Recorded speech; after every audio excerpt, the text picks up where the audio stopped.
Bien. Segundo fundamento importante de gramática reajustada, conocer los ejes a estudiar. La normativa, ¿sí? Que la normativa está siempre relacionada con el uso del lenguaje. Las instituciones lo que hacen es poder de alguna forma reglarlo, ¿sí? Ponen reglas para que los hablantes podamos comprendernos y que no hagamos lo que queramos con el lenguaje. La norma es importante, la norma es útil, pero la descripción es muy importante, porque la descripción gramatical implica un conjunto de principios enlazados entre sí. Por principios entendemos la sintaxis, la semántica, ¿sí? Son principios enlazados entre sí que lo que van a hacer es que el sistema esté bien definido, ¿sí? Entonces, si el sistema está bien definido, el sistema es estable, podemos describirlo. Si podemos describirlo, entonces construimos un aparato descriptivo que nos permite, ¿qué? Justificar, producir y comprender los usos del lenguaje. Entonces, yo los invito a ver qué sucede con este texto, este breve diálogo, ¿sí? Dice Sara, ¿por qué llorás? Lucía dice, por él. ¿Por Marco? ¿Marcos te dejó? No. Lo viste con Laura. Con Laura en la plaza. ¿En la plaza? Y en pleno día. Ya es tarde. ¿Qué sucede en este diálogo? Este diálogo, si yo les pregunto, ¿está constituido por oraciones? ¿Qué me responden? ¿Sí o no? No, dice Lucía. ¿Qué más? Los demás, yo veo algunos, si quieren con el dedo, pon el OK. A ver qué dicen. Son enunciados, sí. Consideran que, por ejemplo, por él o no son oraciones. Y en realidad son oraciones, ¿sí? Son oraciones que están incompletas. Entonces vamos a pensar lo siguiente. Esta es una propuesta, un cúmulo de definiciones de oraciones que tenemos siempre los docentes en diferentes manuales, gramáticas, etc. ¿Sí? Dice, la oración es un conjunto de palabras con sentido completo, puede ser, y termina en un punto. ¿Sí? A veces posee una estructura gramatical formada por la unión de sujeto y predicado. Esta última definición la saqué de la RAE, ¿sí? Está en una de las acepciones de oración de la Real Academia Española. La extraje de ahí. Entonces, ¿qué sucede con estas definiciones de oración? ¿Sí? Si queremos una descripción clara del lenguaje, tenemos que pensar cada una de las definiciones. Fíjense lo siguiente. La oración es un conjunto de palabras. ¿A ustedes les parece que no? ¿Es un conjunto de palabras? No, ¿verdad? No es un conjunto de palabras. Sin embargo, es oración. Es una oración. ¿Cómo sabemos que es una oración? Porque tiene,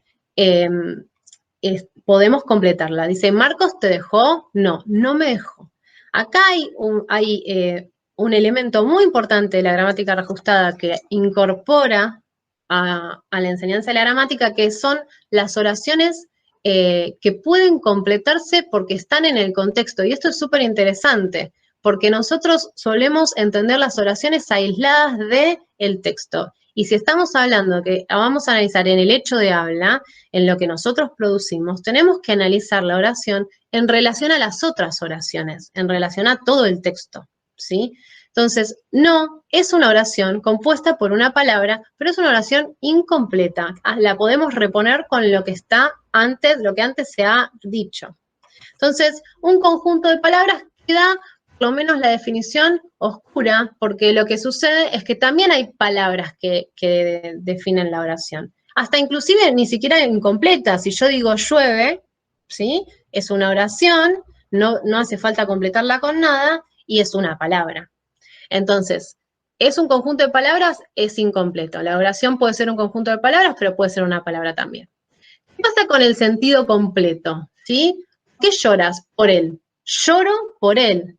Ese por él puede ser completado con el verbo que corresponde, porque lo tengo en el hecho de habla. Y es súper interesante, porque el estudiante se engancha pudiendo entender esta conexión entre las oraciones.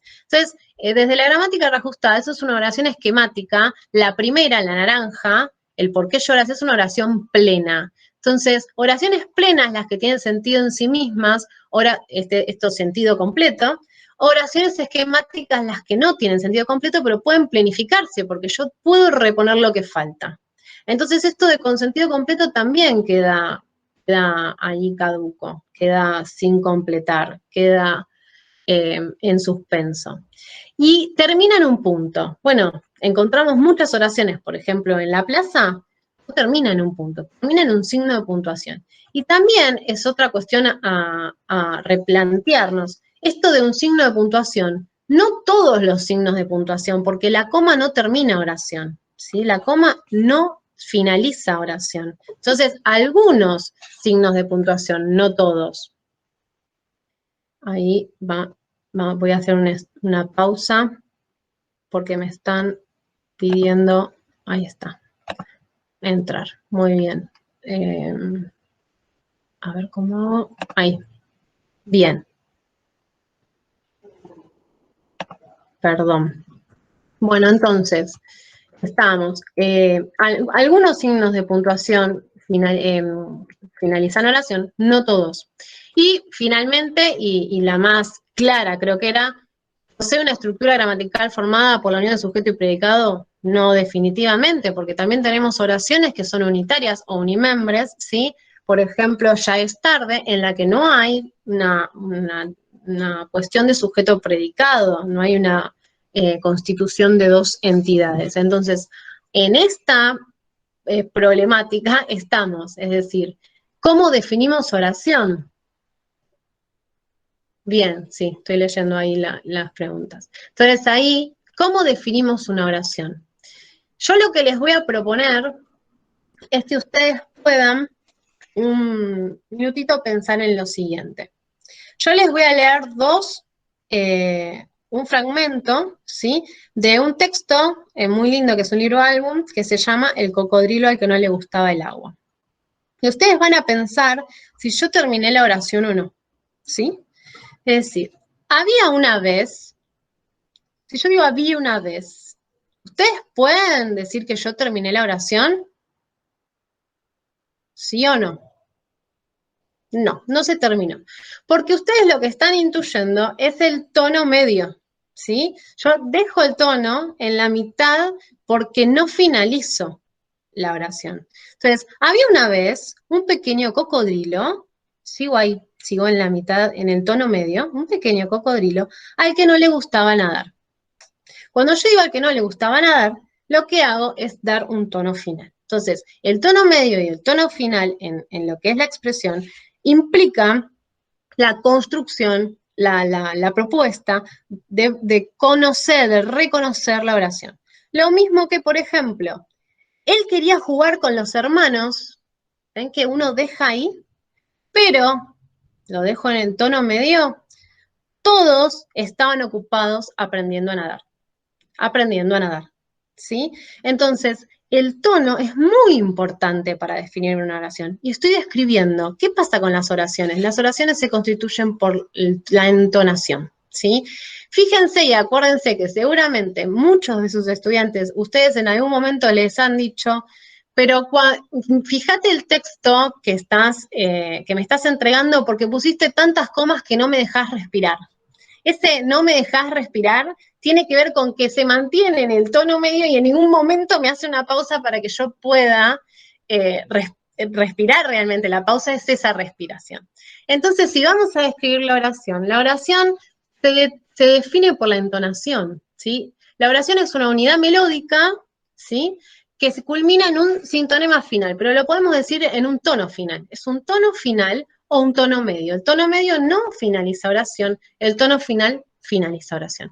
¿Se ve la diferencia entre la norma y la descripción? ¿Sí? La descripción puede ser comprobable, puede ser verificable, ¿sí? Muy bien, lo que sucede con la norma es que no era verificable. No siempre la oración termina en un punto, puede terminar en otros signos de puntuación. No siempre la oración tiene sentido en sí misma, puede no tenerlo, puede depender de otra. Entonces, ese puede, son todas excepciones que no dejan de escribir nuestra lengua,